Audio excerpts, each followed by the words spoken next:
Olá, graça e paz da parte de Deus, nosso Pai, e de nosso Senhor e Salvador Jesus Cristo, que Ele esteja no teu coração, na tua vida, abençoando você com sabedoria e discernimento das coisas espirituais, né? Você já inscreveu no canal? Se inscreva, deixe um comentário, gostou do vídeo, lá aciona que gostou, não gostou, pode acionar que não gostou, né? Estamos livres, né? Nessa liberdade para poder manifestar a nossa opinião. Bem, mas sem mais delongas, vamos ao assunto do vídeo. Querido irmão, querida irmã que está assistindo esse vídeo, ou você que não é evangélico ainda, mas também é nosso irmão, né? Não às vezes na mesma fé e doutrina, mas vamos dizer assim, por parte humana, né? Por parte social, você é nosso irmão também. O assunto desse vídeo hoje ele é relacionado à política. Comportamento político, governos, autoridades, né? Eu já fiz alguns vídeos sobre autoridade relevante a poder paralelo. Eu não sei se vocês sabem que existe uma diferença entre poder paralelo, poder religioso e assim por diante. O assunto hoje em específico é política na CCB. Por que a CCB, a Congregação Cristã no Brasil, ela é uma denominação apolítica? Em que sentido ela é apolítica? E por que ela é apolítica? Vamos ver os dois lados da moeda, né? Muito bem. Antes de tudo, vamos dizer o que é, na concepção da igreja, do estatuto, normas e também na tradição oral da igreja, porque muitas vezes na congregação cristã, a tradição oral, que é manifestada através da liberdade das palavras dos púlpitos ou de recomendações ministeriais diretamente aos seus membros, ela não é a mesma manifestação expressa em papel, em documento. Isso é muito comum. Às vezes não tem nem mesmo em uma circular um tipo de pensamento, e ele acaba se desenvolvendo ao longo dos anos na comunidade, e isso vai se enraizando no comportamento social e de alienação. O que acontece com a CCB na política? Segundo as fontes que a gente teve nesses últimos 20 anos, as fontes são de que a igreja é um local correto, perfeito, onde Deus habita, onde o Espírito Santo fala e toca as pessoas.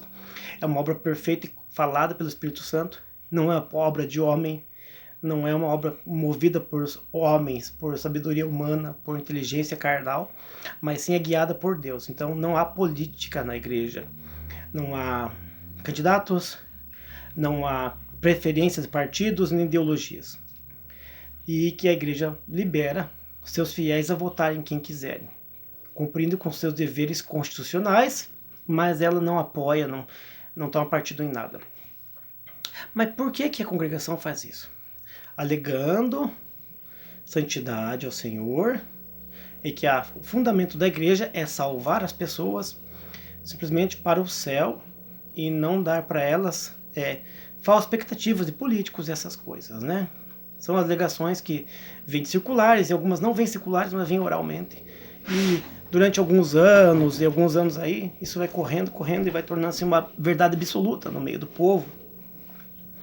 E tradicionalmente vai se passando de pai para filho, de testemunhar, de crente já membro da igreja, de fiel da igreja, para os novos convertidos, né, que são chamados testemunhados, e vai aquela corrente, vai cumprindo-se assim a vontade de quem criou esse tipo de pensamento, que é gradativamente repassar esse tipo de pensamento para todos os membros, né, formando assim uma união de pensamento único, concreto. Como é que funcionam as outras igrejas? Algumas igrejas e denominações pentecostais ou neopentecostais apoiam esse tipo de comportamento. Algumas são diferentes, elas utilizam de liberdade expressiva, poder apoiar candidato A, B ou C, ou qualquer tipo de pensamento, desde que seja voltado para o marxismo, socialista, mais um fanatismo religioso de tal denominação, ou voltados para um liberalismo, outros são voltados para um conservadorismo, outros para o pseudo-conservadorismo, né? Mas no caso da Bíblia Sagrada e da história judaico-cristã, não é assim. O que acontece? Segundo as Escrituras, o cristão, o fiel, ele tem que estar comprometido com a sua pátria, com o seu país. O que acontece na CCB? Se automaticamente um dos seus membros de cunho ministerial tomar partido por certo partido político, se filiar e se candidatar a alguma eleição, algum cargo, automaticamente ele é destituído dos seus cargos eclesiásticos, porque eles têm medo de que a igreja seja associada a maus comportamentos. Então, vamos ver qual é a posição da Bíblia sobre a política. Eu vou usar aqui a João Ferreira de Almeida. E também vou usar aqui a NTLH. Vou começar pela João Ferreira de Almeida. Lá no Velho Testamento, no livro do Êxodo, tem um versículo lá, no capítulo 22 de Êxodo. Êxodo 20. Eu já marquei tudo. Tudo isso aqui que está aqui, irmãos, é tudo preparado. Eu penso, pesquiso, preparo. Alguma coisa, os vídeos são espontâneos, mas algumas coisas a gente tem que pesquisar para mostrar. Então, Êxodo 22. 22, no versículo 28. Diz assim: os juízes não amaldiçoarás, e o príncipe dentre o teu povo não maldirás. Quer dizer, você não deve amaldiçoar aqueles que fazem a administração jurídica, e os príncipes não falarão mal. Quer dizer, os príncipes é o governo na parte política legislativa e na executiva. Porque é muito comum, irmãos, que naquele tempo, no Velho Testamento, e também em alguns casos novos, não se instituía essa falsa democracia que chama-se república. Existem muitas repúblicas no mundo, algumas mais democráticas, outras menos democráticas. Nós temos uma república pseudo-democrática no Brasil. Então existia muita monarquia, muito império, sultanados e assim por diante. Neste caso, quando haviam esses escritos aqui, né, existiam os reinos caldeus, o reino de Israel, não estava formado, alicerçado, mas existiam muitos povos com vice-reinados e também impérios. Né? Fala-se muito em reis e príncipes, o governo é reis e príncipes. Então, em Êxodo 22, 28, fala que é para apoiar, ou seja, da forma velada, vamos apoiar. Não fale mal de quem está te exercendo poder temporal e não julgue mal os seus reis, os seus juízes, né? Porque, na verdade, essa autoridade o povo pediu para Deus. Quando Moisés lhe ofereceu Deus ao povo, figurativo do poder espiritual, o povo pediu reis e príncipes, né? Então, a Bíblia diz que Deus deixou para nós o governo em reis e príncipes. Agora a gente vai para um outro livro, no Velho Testamento também, está em Provérbios. Provérbios 28, 16. Diz assim: o príncipe falto de inteligência também multiplica as opressões, mas o que aborrece a avareza prolongará os seus dias. Está falando aqui um político, um príncipe, no caso um rei, um príncipe, que ele não tiver amor às riquezas, ao luxo, ele vai ter uma vida gigantesca, talvez até o final da vida, no seu reinado, um bom governo de paz. Mas aquele que é falta de entendimento, briguento, avarento, ele tem uma breve e curta carreira espiritual. Então veja, tem tanto ensinamento, esses são só dois, de falar de política. E se for para frente, eu vou achar aqui nessa NTLH, nova tradução na linguagem de hoje, mesmo provérbio 28. Só que eu vou para o versículo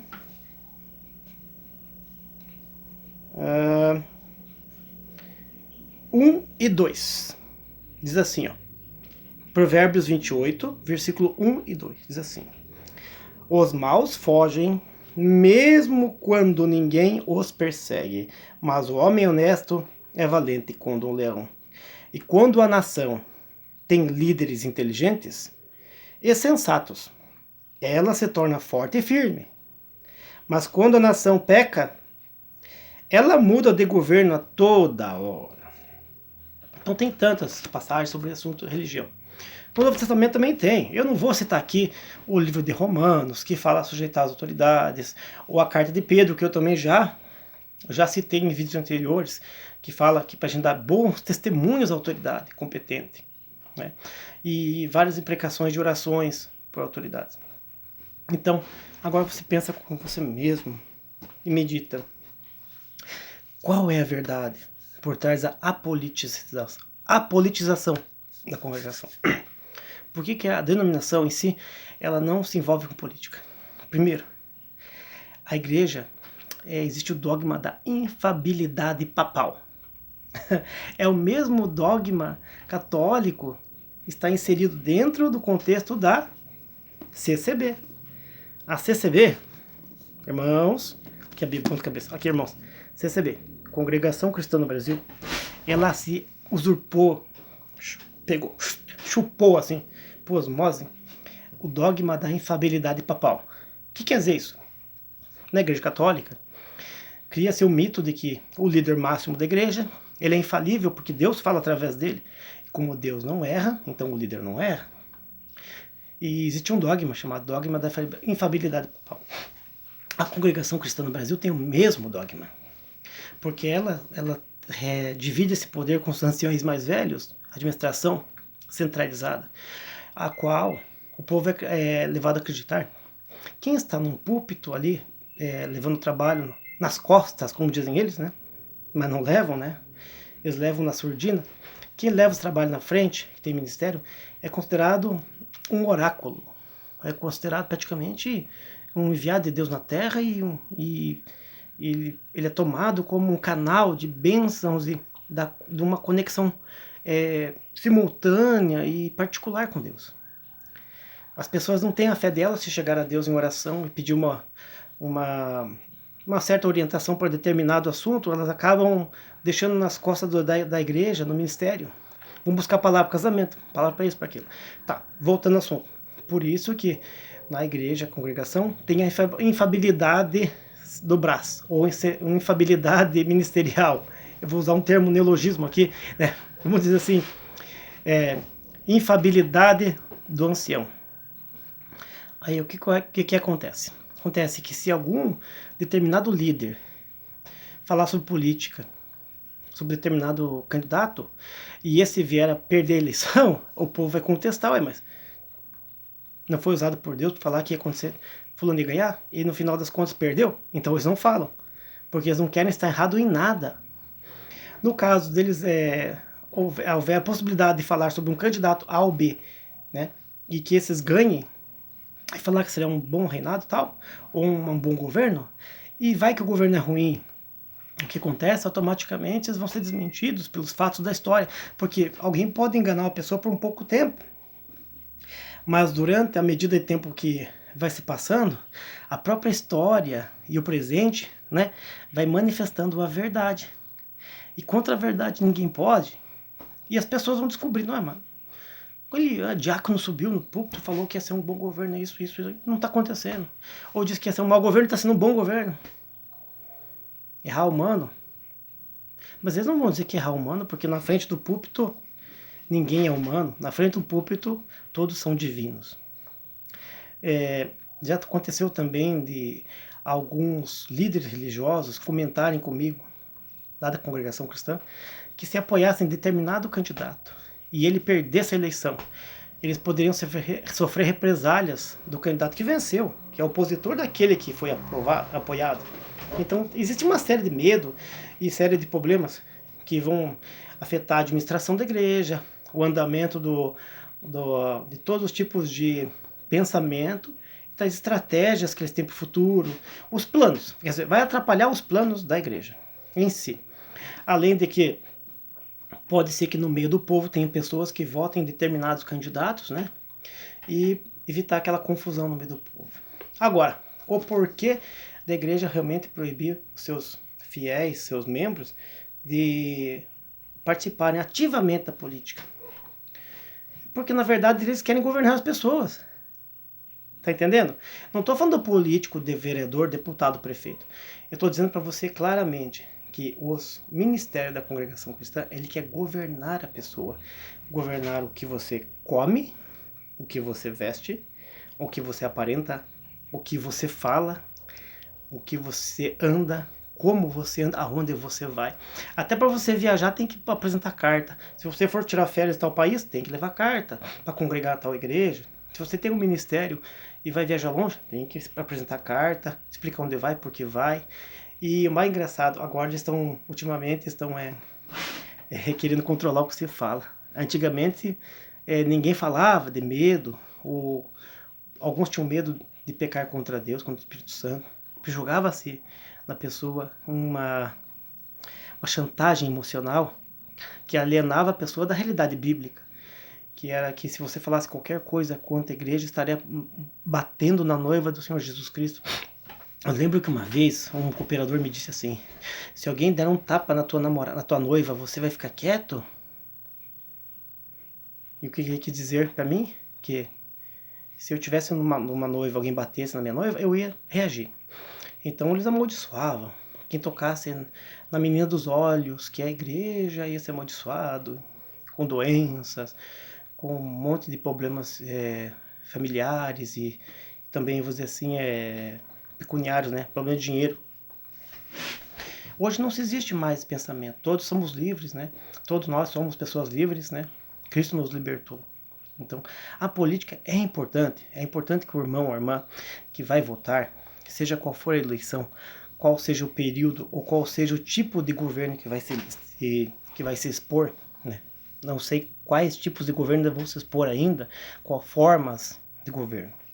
Mas é importante que o irmão ou a irmã, a pessoa que está vendo esse vídeo, saiba que votar no sistema que nós estamos tendo no Brasil hoje, sistema republicano, votar não é um simplesmente direito, mas também é um dever, uma pátria. Mas é um dever também, é um direito, porque você adquiriu, né? Tempos atrás mulher não votava, né? Menores não votavam, hoje menores votam, mulheres votam, né? Então vamos exercer o direito com consciência, votando em cristãos, pessoas boas, que têm compromisso com a palavra de Deus. Porque se você votar uma pessoa que não é cristã, ele não vai ter compromisso com Deus. Quem é maior que ele para poder punir ele? É Deus. Se ele não tem compromisso com Deus, vai ter compromisso com você, comedor de feijão. Comigo, comedor de feijão? Não, não tem. Votemos em cristãos. Vote em quem você quiser, mas dê preferência a cristãos, para que o reino de Deus se edifique com sabedoria. Se você tem desejo de se candidatar a uma eleição, seja vereador, prefeito, presidente da república, não importa, líder do condomínio você mora, da associação de morador que você está lá morando, se candidate, faça um bom pleito, seja honesto em toda a sua maneira de viver, que Deus vai te abençoar. E para terminar esse assunto, é um assunto meio chato, meio comprido, né? Falar-se política, porque as pessoas no Brasil têm uma certa ojeriza a falar de política, dado os últimos 30, 40 anos de política no Brasil, que é totalmente satisfatória, as pessoas acabaram não se interessando. Mas, por exemplo, eu vou pegar aqui uma carta de Tito. Tito? Onde é que está aqui? Onde é que eu até marquei já aqui, deixa eu ver se eu acho. Onde é que está Tito aqui? Vamos lá, Tito. Tá aqui. Tito, no capítulo 3. Capítulo 3 de Tito. Eu vou usar João Ferreira de Almeida aqui. Tito 3. Tito 3, versículo 1 e 2. Diz assim: admoesto-os a que se sujeitem aos principados e potestades, que lhe obedeçam e estejam preparados para toda boa obra. Que ninguém a infamem, nem sejam contenciosos com os modestos, mas mostrando toda mansidão para com todos os homens. Ó, interessante, né? Você conseguiu entender esses dois versículos? Você não conseguiu entender? Eu vou usar aqui essa aqui, a nova tradução na linguagem de hoje, utilizada pelas igrejas mais modernas, né? igrejas assim que são mais de jovens. Um exemplo da Quadrangular, Missão Pentecostal, Bola de Neve e assim outros tipos de igrejas mais jovens. Utilizam essa Bíblia da língua de hoje. Então vou lá para Tito também, né? Tito, capítulo 3, versículo 1 e 2. Diz assim, ó: recomende aos irmãos que respeitem a ordem dos que governam e das autoridades, que sejam obedientes e estejam prontos a fazer tudo o que é bom. Aconselhe que não falem mal de ninguém, mas que sejam calmos e pacíficos e tratem todos com educação. Se você pegar esse texto aqui de Tito 3 e até o final, melhor ainda. Eu vou ficar nesses 2 versículos para vocês, porque veja, recomenda que você não fale mal dos governos em si, né? Você tem uma liberdade de expressão, você sabe que está certo e errado. Mas se você quer participar da igreja, participe. Quer participar da política? Participe, né? E se alguma dessas autoridades pedir que você trabalhe em tal causa, você vê que é produtivo para a obra de Deus, para a sociedade, você pode entrar. Não represália nenhuma.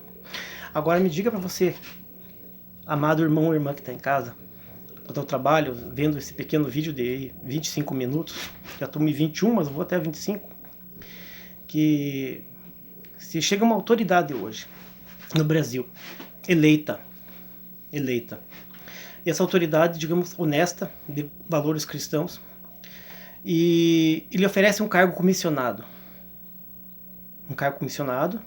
bem remunerado, para fazer algo muito honesto, gerenciar uma ONG, um hospital. Você não vai fazer porque o ministério não quer deixar você fazer, ou porque o ministério não vai te saudar mais, ou porque não vai poder pedir um hino.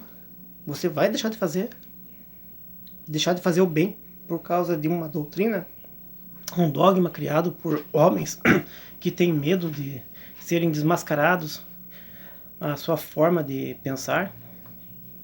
Você vai ser alienado, político, não vai se envolver, por exemplo, denúncias, problemas na sociedade, você vai ficar quieto, alienado, quietinho lá.